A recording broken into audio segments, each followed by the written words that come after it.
दोस्तों, हम अक्सर ये सोचते हैं कि क्या इस विशाल ब्रह्मांड में कहीं और भी जीवन उपस्थित है, और अगर है तो क्या वहाँ के जीव हमारे जैसे ही दिखते होंगे। क्या उनसे संपर्क करना मुमकिन होगा? मेरे विचार से ये बहुत ही कठिन सवाल है।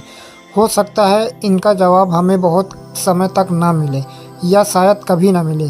पर यह हमारी पृथ्वी पर जीवन की शुरुआत कब और कैसे हुई, जो कि अभी भी किसी के पास ठोस जानकारी नहीं है।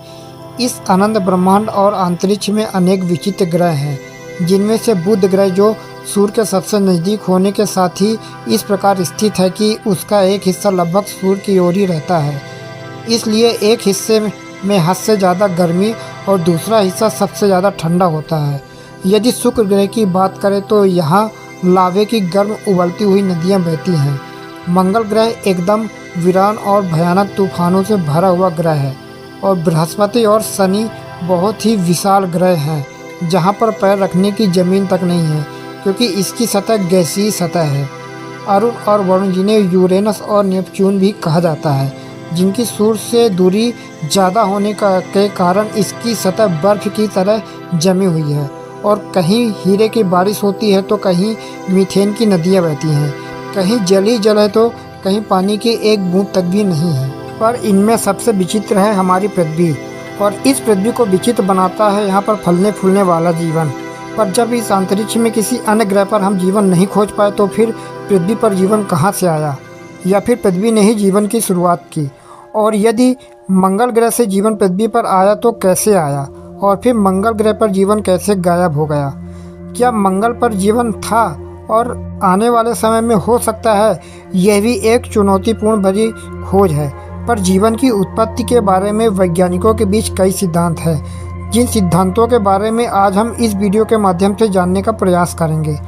तो नमस्कार दोस्तों, मैं हूं विजय पांडे। एक बार फिर से आप सबका स्वागत है हमारे YouTube channel noble and science में। तो चलिए इस वीडियो में हम आगे बढ़ते हैं। दोस्तों, आज हम हमारे जीवन से जुड़ी हुई कुछ रोचक सिद्धांतों के बारे में जानने की कोशिश करेंगे। यहाँ कुछ प्रमुख सिद्धांत हैं जो इस सवाल का उत्तर देने की कोशिश करते हैं। नंबर 1, प्राइमोर्डियल सूप सिद्धांत। प्राइमोर्डियल सूप या आदिकालीन सूप सिद्धांत के मुताबिक पृथ्वी पर जीवन की शुरुआत आदिम जल निकायों में हुई थी। इन जल निकायों में जटिल कार्बनिक पदार्थ मौजूद थे। माना जाता है कि ये कार्बनिक पदार्थ पृथ्वी के शुरुआती वायुमंडल में मौजूद अकार्बनिक पदार्थों से बने थे। नंबर 2, हॉट विंड सिद्धांत पृथ्वी पर जीवन की उत्पत्ति से जुड़ा हुआ एक प्रमुख सिद्धांत है। इस सिद्धांत के मुताबिक समुद्र तल पर स्थित हाइड्रोथर्मल वेंट पृथ्वी पर जीवन के उद्भव के लिए जरूरी रसायन प्रदान करते थे। इन वेंट से जुड़े हुए कुछ और भी तथ्य हैं, जैसे नंबर 1, ऊर्जा स्रोत। हॉट वेंट अत्यधिक गर्म होते हैं और इनसे निकलने वाले पानी में विभिन्न खनिज पदार्थ होते हैं। इन वेंट्स में उपस्थित गर्मी और रसायन जैसे कि सल्फर, यौगिक और मैग्नीशियम जीवन के लिए ऊर्जा और रसायन प्रदान कर सकते हैं। नंबर 2, रासायनिक प्रतिक्रियाएं। हॉट वेंट्स के आसपास के वातावरण में ऊर्जा और खनिजों के प्रभाव से जटिल रासायनिक प्रतिक्रियाएं हो सकती हैं। ये प्रतिक्रियाएं अमीनो एसिड, न्यूक्लियोटाइड्स और अन्य जैविक यौगिकों के निर्माण के लिए अनुकूल हो सकती हैं, जो कि जीवन के निर्माण के लिए आवश्यक है। नंबर 3, संरचना और सुरक्षा। हॉट वेंट्स के पास स्थित वातावरण में जीवाणुओं को बाहरी खतरों से बचाने के लिए एक सुरक्षित और स्थिर वातावरण प्रदान कर सकता है। यहाँ पर उच्च दबाव और स्थिर तापमान वाले जीवन के लिए आदर्श परिस्थितियाँ प्रदान कर सकते हैं।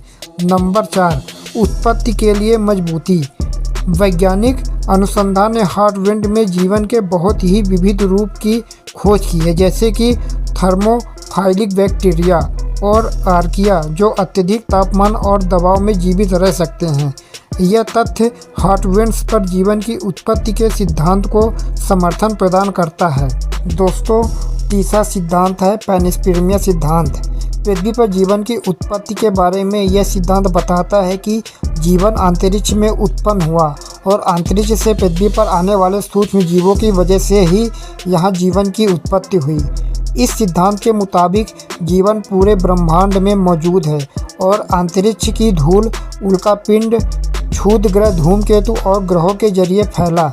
इस सिद्धांत का तर्क है कि जीवन की उत्पत्ति पृथ्वी पर नहीं हुई बल्कि कहीं और विकसित हुई और जीवन का बीज हमारे पृथ्वी पर बोया गया। दोस्तों, अब हम बात करेंगे चौथे सिद्धांत मेटाबॉलिज्म फर्स्ट सिद्धांत। मेटाबॉलिज्म को हिंदी में उपापचय भी कहते हैं। उपापचय जीवों में जीवन यापन के लिए होने वाली रासायनिक प्रक्रियाओं को कहते हैं। ये प्रक्रियाएं जीवों को बढ़ने और प्रजनन करने, अपनी रचना को बनाए रखने और उनके पर्यावरण के प्रति सजग रहने में मदद करती है। साधारणतः किसी जीव का उपापचय यह निश्चित करता है कि उसके लिए कौन सा पदार्थ पौष्टिक होगा और कौन सा विषैला। उदाहरण के लिए कुछ प्रोकैरियोसाइट हाइड्रोजन सल्फाइड का प्रयोग करते हैं, जबकि यह गैस पशु के लिए जहरीली होती है। उपापचय की गति या उपापचय दर इस बात को प्रभावित करती है कि किसी जीव को कितनी भोजन की जरूरत होती है। दोस्तों, ये थे हमारे पृथ्वी पर जीवन से जुड़ी हुई कुछ रोचक सिद्धांत। दोस्तों, अब इन सिद्धांतों से हटकर बात किया जाए किसी अन्य ग्रहों के बारे में, तो पहला नाम आता है मंगल ग्रह। ऐसा माना जाता है कि पृथ्वी पर जीवन मंगल ग्रह से आया। मंगल ग्रह से आए उल्कापिंडों के जरिए पृथ्वी पर जीवन आया होगा। मंगल ग्रह पर जीवन की संभावनाओं के बारे में कुछ खास बातें भी हैं, जैसे मंगल ग्रह पर पहले पानी था। मंगल ग्रह की सतह के नीचे और दक्षिणी पहाड़ी इलाकों से लेकर उत्तरी गोलार्ध के नीचे वाले इलाकों तक पानी बहता था। मंगल ग्रह पर बोरान की मात्रा ज़्यादा थी। प्रारंभिक पृथ्वी पर बोरान कम था, जिससे आरएनए का निर्माण नहीं हो पाया होगा। मंगल ग्रह पर प्राचीन रोगाणुओं ने हाइड्रोजन को हजम कर लिया था और मीथेन की उत्पादन किया था। इससे मंगल ग्रह का तापमान गिरकर -57 डिग्री सेल्सियस हो गया था। इस वजह से वहां जीवन नहीं रह पाया। मंगल ग्रह पर जीवन की तलाश के लिए कई अभियान चलाए जा चुके हैं, लेकिन अब तक मंगल ग्रह पर जीवन का कोई सबूत नहीं मिला है। दोस्तों, वर्तमान में मंगल पर जीवन यापन करना असंभव है, लेकिन भविष्य में यह संभावना हो सकता है। इसके लिए वैज्ञानिकों को कई महत्वपूर्ण चुनौतियों का समाधान करना होगा, जैसे वायुमंडल, तापमान, रेडिएशन और संसाधनों की उपलब्धता। कई अंतरिक्ष एजेंसियां और निजी कंपनियां मंगल पर मानव कॉलोनी स्थापित करने की दिशा में काम कर रही हैं। यदि तकनीकी और वैज्ञानिक चुनौतियों पर काबू पाया जाता है तो आने वाले दशकों में मंगल पर मानव बस्तियों की स्थापना संभव हो सकती है। दोस्तों, पैनिस्पर्मिया थ्योरी यह बताती है कि जीवन के कण या सूक्ष्म जीव अंतरिक्ष से पृथ्वी पर आए हो सकते हैं, जैसे कि धूमकेतुओं या क्षुद्र ग्रहों के माध्यम से। इसका तर्क यह है कि जीवन अन्य ग्रहों पर उत्पन्न हो सकता है और फिर पृथ्वी पर आ सकता है, और ना ही सिर्फ अन्य ग्रहों से बल्कि क्षुद्र ग्रहों और उल्कापिंडों पर भी इसकी संभावना पूरी है, जो कि किसी कारणवश पृथ्वी से टकराई और अपने साथ जीवन के उस अंकुर को भी ले आए जिससे आज पूरी पृथ्वी हरी भरी नजर आती है। मेटाबॉलिज्म फर्स्ट सिद्धांत का कहना है कि जीवन की शुरुआत जटिल रासायनिक प्रतिक्रियाओं के रूप में हुई, यानी कि केमिकल रिएक्शन के रूप में हुई, जो अपने आप स्वतंत्र रूप से ऊर्जा उत्पन्न कर सकती है, और फिर धीरे धीरे जैविक यौगिकों का निर्माण हुआ। मंगल ग्रह ही सिर्फ एक ऐसा विकल्प है जहां अंतरिक्ष कार्यक्रमों की चहलकदमी हो सकती है, जहां भविष्य में जाने के बारे में सोचा जा सकता है, जहां भविष्य में इंसान का कोई ठिकाना बनाया जा सकता है। बुध और शुक्र ग्रह भी अभी हमारे पहुंच से बहुत ज़्यादा दूर है और यह विकल्प भी नहीं हो सकते हैं। अन्य संभावित विकल्पों में यूरोपा यानी बृहस्पति ग्रह का उपग्रह शामिल है, लेकिन वह बहुत दूर है और अनजान भी है।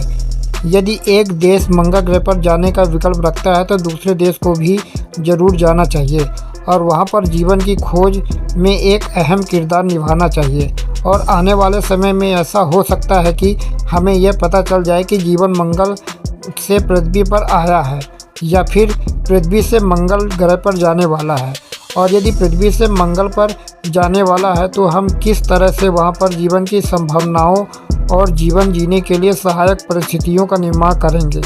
और यदि मंगल से जीवन पृथ्वी पर आया है तो ऐसा क्या हुआ जो मंगल पर जीवन एकदम से खत्म हो गया, और क्या ऐसा पृथ्वी के साथ भी होने वाला है? इसके बारे में आपकी क्या राय हो सकती है, कमेंट में लिखकर ज़रूर बताइएगा। तो दोस्तों, आज के लिए बस इतना ही। वीडियो पसंद आए तो लाइक ज़रूर करें, और साथ ही जो भी इस चैनल में नए हो तो चैनल को सब्सक्राइब करना ना भूलें। तब तक के लिए दोस्तों धन्यवाद। फिर मिलते हैं एक नए वीडियो के साथ अपनी अगली वीडियो में।